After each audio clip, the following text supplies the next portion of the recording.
여러분 안녕하십니까. 경제 역사 시사 타파 박상욱의 쓴소리입니다. 이번 주는 고강도 긴축에 대한 우려와 수요 위축으로 인해서 이제 경제 침체에 대한 우려가 동시에 작용하면서 원달러 환율도 강한 상방 압력을 받았죠. 그러면서 신규 오미크론이 확산하면서 중국도 11개 도시에서 또 부분 폐쇄 조치를 이어가는 상태였고요. 또 각 나라 경제 수요 둔화 우려에 에너지 가격도 위축되는 형국인 상태에서 이제 이번에 6월 CPI 인플레이션 피크아웃에 대한 기대 심리도 높아지면서 나스닥 중심으로 낙폭을 중간에 축소한 점, 그다음 원달러 환율이 하락하는 등 약달러 가능성이 부각된 점은 또 우호적이라고 봐야 되겠습니다. 어쨌든 지금 현재 패드 와치 기준으로 100pp 인상 가능성이 80%대에서 40%까지 빠르게 축소되고 있고요. 또 하반기 반도체 메모리 가격과 또 재고, 그 다음에 또 내년에 반도체 장비 투자 감소로 인한 대표적 수출 경기 침체 우려 또한 우리나라도 지금 떠안고 있기 때문에 이 시속 게임은 당분간 저점 더 확인하기 전까지는 계속될 것으로 보여집니다. 일단 이번 주는 2320에 730포인트 실적 시즌 불안 심리와 원달러 환율 급등세 여전하고 삼성분 반납한다 하는데 이번에 맞췄고요. 제가 다음 주를 예상하자면 2350에 750포인트, 역시 양방향 시선 눈치 게임을 하는 주가 흐름이 되지 않겠냐 이렇게 보겠습니다. 여러분도 한번 포인트를 한번 밴드를 잡아보시고요. 일단 이번 주 내용에 들어가자면 일단 S&P 500에 상장된 기업들의 2분기 순이익이 전년 대비 5.7% 증가 추정으로 지금 보고 있습니다. 그렇게 해서 2020년 4분기 이후에 가장 낮은 증가율을 기록할 것 같고, 에너지 섹터를 제외하면 2분기 순이익은 3에서 4% 정도 줄어들 것으로 지금 예상되고 있어요. 그리고 지금 모건 스탠리는 달러가 16% 오르면 S&P 500 지수 기업들의 주당 순이익이 대략 8% 하락하는 것으로 이제 계산을 하고 있고요. 이제 기업들이 12개월 포워드 순이익 예상치가 여전히 팬데믹 이전 추세보다 15%가량 높은 상태에서 미국 기업들의 비용 인플레와 높은 수준의 재고, 수요 둔화로 마진 압박을 계속해서 받을 걸로 지금 보고 있습니다. 어쨌든 달러화 강세는 앞으로도 몇 번의 원인 시즌 동안 실적 조정을 가져올 판도라 상자이다, 이렇게 보시면 될 것 같고요. 또 이코노미스트들은 올해 또 7, 8월 은행 선행 지표에서 세계 무역이 전년 대비 10% 정도 내외 감소할 것으로 또 분석하고 있어요. 어쨌든 물가 상승세가 둔화된다는 조짐이 나오지 않는 한 연준의 자이언트 스텝은 계속될 전망이라고 저는 보고 있고요. 과거에 성장이 약해졌을 때 한번 그때 당시 스텝 앤드 고 통화 정책을 폴 보커가 한 적이 있었어요. 그때 이제 연준 의장이었는데 이게 좀 뭐랄까요, 금리를 인상했다가 내렸다가 이걸 반복해서 정책 기조를 되풀이해가지고 통화 정책이 실패한 케이스가 있었죠. 그렇게 해서 81년에서 83년 사이에 8.2%나 올려가지고 그때 기업들이 파산, 한 5만 개 기업 이상이 파산하고 난리 나는 적이 있었습니다. 어쨌든 이번에는 그렇게 할 것 같지는 않고요. 스톱 앤드 고 방식은 아예 지양을 할 것 같고, 계속해서 자이언트 스텝으로 하지 않겠냐 이렇게 보겠습니다. 일단 원유도 그렇습니다. 이게 원유도 뭐 내년에 좀 더 올해보다 더 줄어들 거로 보고 있습니다. 340만 배럴에서 270만 배럴로 증가하는 걸로 이제 하향 조정이 돼 있고요. 또 뱅크 오브 아메리카 같은 경우에는 이제 올해 S&P 500 지수 전망치를 4,500에서 3,600으로 대폭 하향 조정했어요. 즉 연말까지 추가 하락할 수 있는 잠재적 바닥을 3,000에서 3,200으로 내다보고 있다는 거죠. 그럼 순이익 전망치도 하향 조정했는데 이제 올해 주당 순이익이 222달러에서 217달러로, 내년에는 230달러에서 200달러로 하향 전망을 했습니다.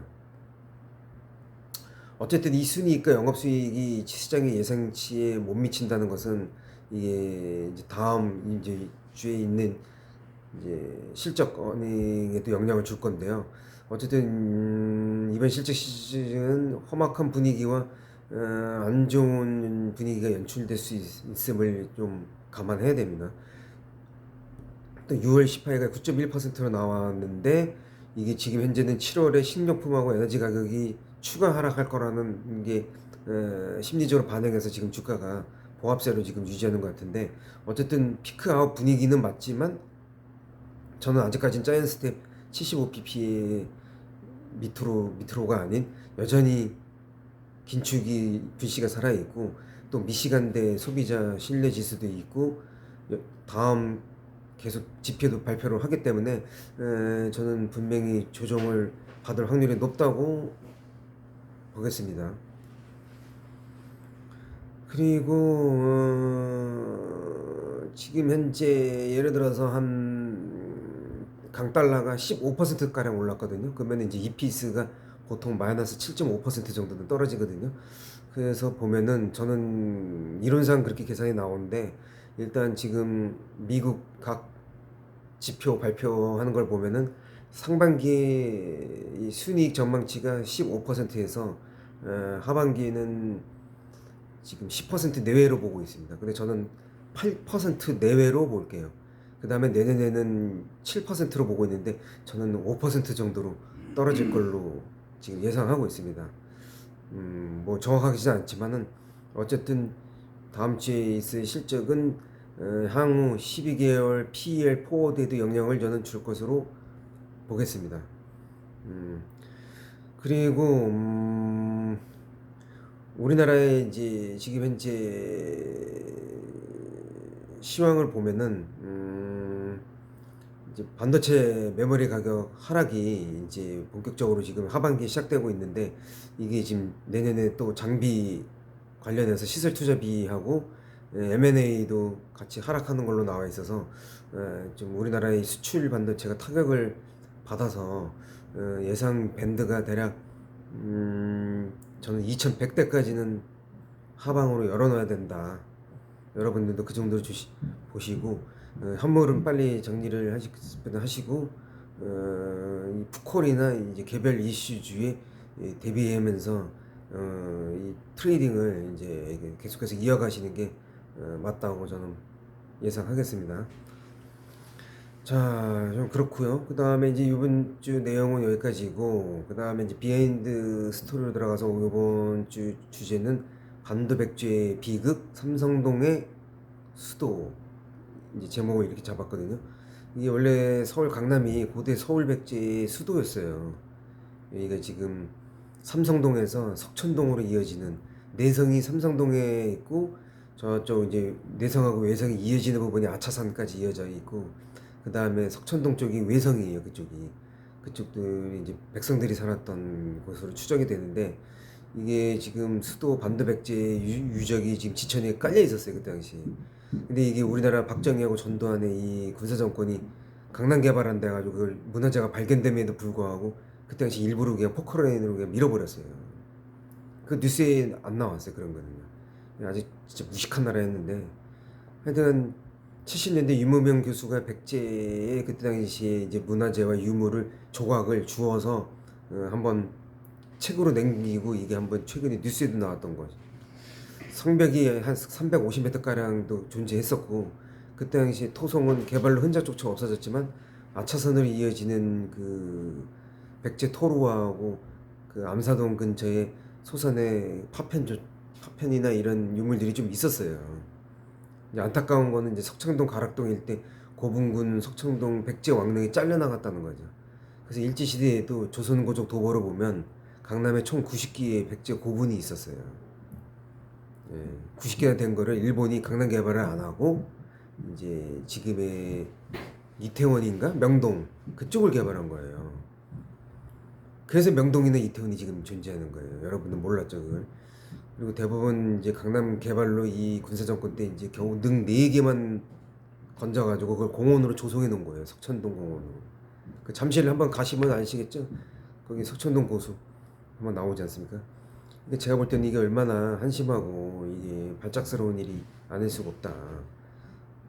예를 들어서 지금 저기 어디야, 저기 경주 같은 경우는 신라 스키타이 그 문화재는 잘도 보존하면서 남의 나라 무덤을 파헤쳐서 거기서 나온 장신구나 이제 유물을 녹여가지고 그 녹인 물로 만든 게 지금 그 경주 유물하고 뭐 아프가니스탄, 선비산, 타지키스탄, 지금의 우크라이나에 나오고 러시아에 나오는 스키타이 문물이 그런 거예요. 그게 무슨 금강을 캐가지고 지네가 만든 게 아니고 남의 나라 문화재를 녹여가지고 만든 유물에 불과한 겁니다. 그게 모형 김씨하고 모형 선비족 새끼들이 그 잔재예요. 여러분 창피한 걸 아셔야 됩니다. 그것도 모르고 수능여행을 갔다면은 그건 수능여행이 아니라 비영신 같은 여행인 겁니다. 어쨌든 저는 남의 나라 무덤을 파헤쳐서 나온 장신구를 녹여서 만든 문화재는 인정할 수 없고 몰상식하다. 더 고상하고 격조 높은 백제 문화재는 지키지도 못하는 나라가 무슨 나라를 앞으로 지키고 저거 하겠냐 이겠습니까? 그리고 지금 프랑스에 있는 직지심체 유저리 같은 경우도 마찬가지입니다. 그것도 유물도 갖고 오지도 못하면서 입으로만 말로만 문화강국이라고 헛소리 이제 그만하시고 이제 더러운 스키타이 역사를 없애고 반성하면서 그 더러운 유전자를 밝혀서 활복강명을 찾는 게 저는 차라리 나은 게 아닌가 그렇게 보고 있습니다. 제가 그래서 강남에 사는 사람들 싫어하는 이유가 그거예요. 대구 경북에서 그 이사해 해온 1세대 그 잡종 새끼들이래 가지고 제가 별로 안 좋아해요. 뭐 우리나라 지진이 일어나면은 제일 먼저 편마음지대인 잠실부터 무너져 가지고 저는 복수의 화신이 비극이 일어나지 않을까 저는 보고 있는데 지금 잠실 사실 분들은 다 이사 가시기를 전 추천합니다. 제가 분명히 예언했습니다. 반드시 그쪽 지진 일어나서 언젠가 무너집니다. 거기 아파트 대충 지었기 때문에 또 꽤나 오래됐고 안전진단도 2006년식 밑으로는 법이 약해가지고 그 당시 대충 강도가 약해 지었기 때문에 그 판마음지대 딱 무너지면은 싱크홀 생겨가지고 다 도미노 현상으로 다 무너질 겁니다. 그렇기 때문에 지금이라도 늦지 않았으니까 거기서 저는 벗어나서 다른 데서 사시기를 바라겠습니다. 자, 뭐 어쨌든 오늘도 이게 반도백제 비극 삼성동의 수도 해가지고 제가 이제 이렇게 얘기를 해드렸는데요. 어쨌든 여러분들도 요새 좀 현물을 갖고 계신 분들은 추가로 더 하락할 수 있고 4분기까지 안 좋아지기 때문에 어쨌든 현물은 빼시고 이 푸콜 비율을 높여서 이쪽에 있는 옵션이나 일종의 우리의 워런트 옵션이죠. 그 다음에 이제 이런 채권이나 이쪽 마시고 투자자 마시고 현금을 갖고 있는 상태에서 관망을 하시는 쪽으로 저는 가시는 게 낫다 이렇게 말씀드리겠습니다. 자, 오늘의 이제 경제 역사 시사 타파 박사욱의 쓴소리였습니다.